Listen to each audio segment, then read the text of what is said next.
வணக்கம் நண்பர்களே. இது உண்மையும் ஆராய்க. நம்ம இலுமினாட்டிங்கிற ஒரு அரச குடும்பத்தை பத்தி நிறைய விடயங்கள் பார்த்துட்டு வர்றோம். இன்னைக்கு காணொளியில நம்ம பார்க்க போறது தடுப்பூசி. தடுப்பூசி ஆபத்தானதா இல்லைன்னா நமக்கு உண்மையிலேயே அது பாதுகாப்பு தருதா அப்படிங்கிறத நம்ம கண்டிப்பா தெரிஞ்சுக்கிட்டாகணும். ஏன்னா இது நம்ம குழந்தைகள் சம்பந்தப்பட்ட விடயம், நம்மளுடைய சந்ததிகள் சம்பந்தப்பட்ட விடயம்.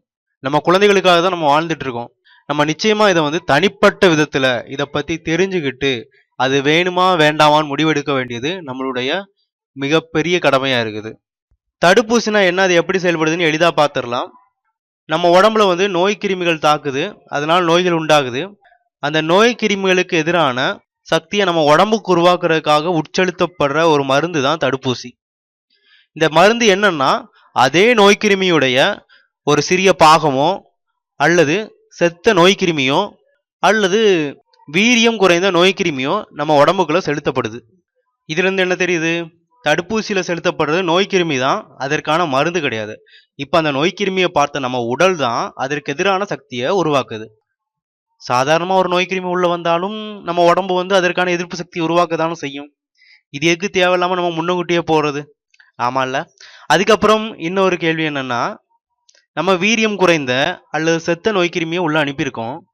நம்ம உடலுக்கு அது செத்தது இல்ல, அதனால இவ்வளவுதான் பாதிப்பை ஏற்படுத்த முடியும் தெரிய போகுது. அதுவும் அதற்கேத்தாப்புல தானே அதற்கான எதிர்ப்பு சக்தி உருவாக்க போகுது. அப்போ உண்மையிலேயே சக்தி வாய்ந்த அந்த நோய்க்கிருமி உள்ள வரும்போது எப்படி அதனால எதிர்த்து போராட முடியும்? அது மறுபடியும் அந்த நோய்க்கிருமியை பார்த்து அதற்கான எதிர்ப்பு மருந்தை உருவாக்க தானே செய்யும். அதோட ஒரு நோய் அழிஞ்சு போனதுக்கு தடுப்பூசி தான் காரணம் அப்படின்னு இதுவரைக்கும் உறுதியான எந்த சான்றும் கிடையாது. இன்னொரு பலமான எதிர்ப்பு சக்தி முறை நம்ம உடம்புல இருக்குது. அது என்னன்னா, உங்களுடைய தாய் எந்த நோயெல்லாம் கடந்து வந்தாங்களோ அதற்கான எதிர்பொருளை பற்றிய மரபு தகவல் உங்க தாயுடைய உடம்புல இருக்கு. அது தாய்ப்பால் வழியா குழந்தையோட உடம்புக்கு கடத்தப்படுது. இது நான் கட்டி விட்ட கதை இல்லைங்க. நானும் விலங்கியல் மாணவன், நான் படிச்சதை உங்களுக்கு சொல்றேன். இதை விட சிறந்த தடுப்பு முறை இருக்கா என்ன? தாய்ப்பால் கொடுத்தாலே போதும், தடுப்பூசி தேவையில்லை. இதோட மோசம் என்னன்னா, தடுப்பூசியில சேர்க்கப்படுற இன்னும் சில தனிமங்கள் மனிதனுடைய மூளை வளர்ச்சியை பாதிக்கக்கூடியவை. சரிப்பா, நீ சொல்ற தடுப்பூசி ஆபத்தானது, அது தேவையில்லாதது அப்படின்ட்டு. ஆனா இந்திய மெடிக்கல் கவுன்சிலோ அல்லது வேர்ல்ட் ஹெல்த் ஆர்கனைசேஷனோ தடுப்பூசி தவறானதுன்னு சொல்லலையே. அது தடுப்பூசி போடுறதை ஊக்குவிக்கலாம் செய்யுது. சில நாடுகள்ல கட்டாய சட்டம்லாம் இருக்குது அப்படின்னு நீங்க சொல்லலாம். முதல்ல நீங்க ஒன்று புரிஞ்சுக்கணும், உலக மருத்துவ நிறுவனங்கள் எல்லாமே ஒரு சில குடும்பங்கள் கையில இருக்கு. அதை தான் நம்ம அரச குடும்பம், இலுமினாட்டி குடும்பம் அப்படின்னு சொல்லிட்டு இருக்கோம். இந்த தடுப்பூசி வியாபாரம்ங்கிறது பல பில்லியன் டாலர் வியாபாரம் அப்படிங்கிறத நம்ம புரிஞ்சுக்கிட்டாங்கணும். தடுப்பூசி மட்டுமே இப்படின்னா மொத்த மருத்துவத்துறையும் வைத்து பாருங்களேன், எவ்வளவு வருமானம் அந்த மருத்துவ நிறுவனங்களுக்கு போகுது அப்படிங்கிறத. நமது நாடும் நமது ஆட்சியாளர்களும் அந்த ஒரு சில குடும்பங்களாலேயே ஆட்சி செய்யப்படுகிறது. அவர்களால் பணம் கொடுத்து எதையும் வாங்க முடியும். இந்த தடுப்பூசிங்கிறது வெறும் பணத்திற்காக மட்டுமானது அல்ல. ஏன்னா அவங்களால எவ்வளவு நாளும் பணத்தை உருவாக்கி கொள்ள முடியும். ஆனா அவங்க செய்யறது எதுக்காகன்னா, நம்மளுடைய மரபு தன்மையை மாற்றி அமைக்கிறதுக்கும் நம்மளை மலட்டுத்தன்மை அடைய செய்யறதுக்கும் இப்பொழுது புதிதாக மக்கள் தொகை குறைப்பிற்கும் பயன்படுத்தப்பட்டு வருது. இப்போ விளம்பரங்கள்ல நீங்க பார்த்திருப்பீங்க, செயற்கை கருவூட்டு மையங்கள் இப்ப அதிகரிச்சுட்டே போகுது. ஏன் விளம்பரம் கூட செய்ய ஆரம்பிச்சுட்டாங்க. அதுவும் பல கோடி ரூபாய் லாபம் தரக்கூடிய தொழிலாக மாறிக்கிட்டு இருக்கு. இதை வச்சு நீங்க தெரிஞ்சுக்கலாம் மக்கள் தொகை குறைஞ்சிட்டு இருக்கு, நிறைய பேர் மலட்டுத்தன்மை அடைஞ்சுக்கிட்டு இருக்காங்க அப்படிங்கிறத. எதுக்காக மக்கள் தொகை குறைக்கிறாங்கன்னா, ஒரு காலத்துல அவங்க உலகத்தையே ஆட்சி செய்ய நினைக்கிறாங்க. அவங்களுக்கு இவ்வளவு மக்கள் தேவையில்லை, அதற்காக தான் இதை செஞ்சிட்டு இருக்காங்க. அந்த இலுமினாட்டிகளை பத்தி நானும் நிறைய பேசியிருக்கேன். பீசோ மாஸ்டர் அப்படின்னு யூடியூப்ல தேடினீங்கன்னா ஹீலர் பாஸ்கர் பேசின 6 மணி நேர ஆடியோ கிடைக்கும். அதை பார்த்தீங்கன்னா இலுமினாட்டிகளை பத்தி முழுமையா நீங்க தெரிஞ்சுக்க முடியும். இதுக்கெல்லாம் ஆதாரம் என்ன? நிறைய ஆதாரங்கள் இருக்கு. நமக்கு ஊடகங்கள் தான் காட்டுறது இல்லை. ஏன்னா ஊடகங்கள் அவங்க கையில இருக்கு. ஊடகங்கள் உண்மையை காட்டுவதற்காக இல்லை, அவங்களுடைய வியாபாரத்திற்காகவும் நம்மளை திசை திருப்புவதற்காகவும் தான் ஊடகங்கள் அப்படிங்கிறதை நம்ம புரிஞ்சுக்கிட்டாகணும். யூடியூப்ல இப்படி தேடுங்க, here this well breaking the silence on vaccine violence. இதை தேடினீங்கன்னா தடுப்பூசியால பாதிக்கப்பட்டு மூளை வளர்ச்சி கொன்றிய குழந்தைகளும் அவர்களுடைய தாய்மார்களும் பேசும் காணொளிகளை பார்க்கலாம். 1 2 இல்லைங்க, 900க்கு மேற்பட்ட வீடியோக்கள் இருக்கு, உட்காந்து பாருங்க. அடுத்ததா வந்து கிருமிகளால நோய் ஏற்படுது, அதாவது ஜெம் தியரி அப்படிங்கிறதே ஒரு பொய். வைரஸ்களாலோ பாக்டீரியாவாலோ நோய்கள் ஏற்படுறது இல்ல அப்படின்னு சொல்ற மருத்துவர்கள் இருக்காங்க. அவர்களுடைய ஆராய்ச்சி கட்டுரைகள் இருக்கு, உங்களுக்கு கிடைக்கும், எடுத்து படிங்க. அதுக்கு அடுத்ததா விக்கிலீக்ஸ்ல வெளியான ஒரு மின்னூல் தகவல், சிரியாவோட பிரசிடென்டான பசார் அசாட் அவருடைய மினிஸ்டர் ஆஃப் பிரசிடென்ஷியல் அஃபயர் மசூர் அசாமுக்கு ஒரு மின்னூல் அனுப்புறாரு. அதுல தலைப்பே என்னன்னா, ஸ்வைன் ஃப்ளூ வைரஸை விட ஸ்வைன் ஃப்ளூவுக்கு போடப்பட்ட தடுப்பூசி ஆபத்தானது. அதாவது அமெரிக்காவில் வந்து ஸ்வைன் ஃப்ளூவால் இறந்தவங்களை விட அதன் தடுப்பூசியால் பாதிக்கப்பட்டவங்க தான் அதிகம். ஊடகம் திட்டமிட்டு ஸ்வைன் ஃப்ளூவால் இறந்தவங்களோட எண்ணிக்கையை அதிகரித்து காட்டி தடுப்பூசி வியாபாரத்தை நடத்துச்சு. அதனால அமெரிக்காவில் பல பேர் பாதிக்கப்பட்டிருக்காங்க அப்படின்னு அந்த பிரசிடென்ட் வந்து அவருடைய மினிஸ்டருக்கு ஒரு மெயில் பண்றாரு.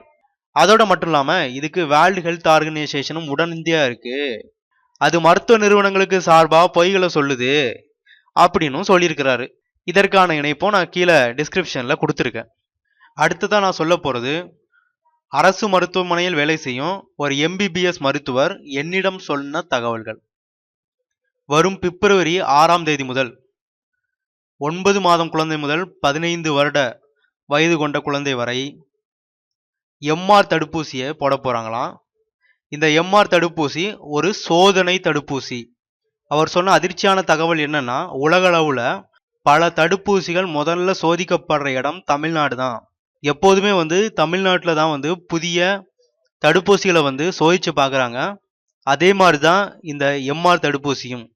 அதோட வந்து அவர் சொன்ன தகவல்கள் என்னன்னா, நிச்சயமா தடுப்பூசிகளால சில பின்விளைவுகள் ஏற்பட தான் செய்யும். அதோட வந்து இப்போ கொடுக்க போற எம்ஆர் தடுப்பூசி கண்டிப்பா பல விளைவுகளை ஏற்படுத்த போகுது.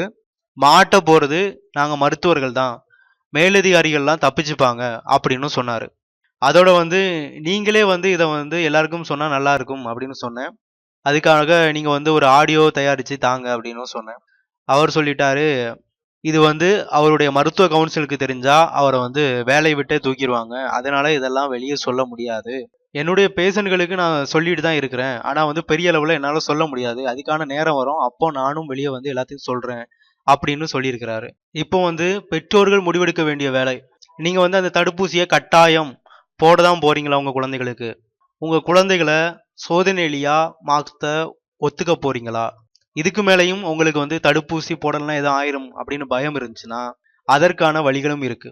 தடுப்பூசி போட வேண்டாம் அப்படின்னு உங்க பள்ளியை நீங்க கட்டாயப்படுத்தணும்னா அதற்கான வழிகளும் இருக்குது, அதையும் சொல்றேன். அதுக்கு முன்னாடி எம்எம்ஆர் அப்படிங்கிற தடுப்பூசி ஜப்பான்ல முழுமையா தடை செய்யப்பட்டிருக்குது அப்படிங்கிறது நமக்கு தெரியாது.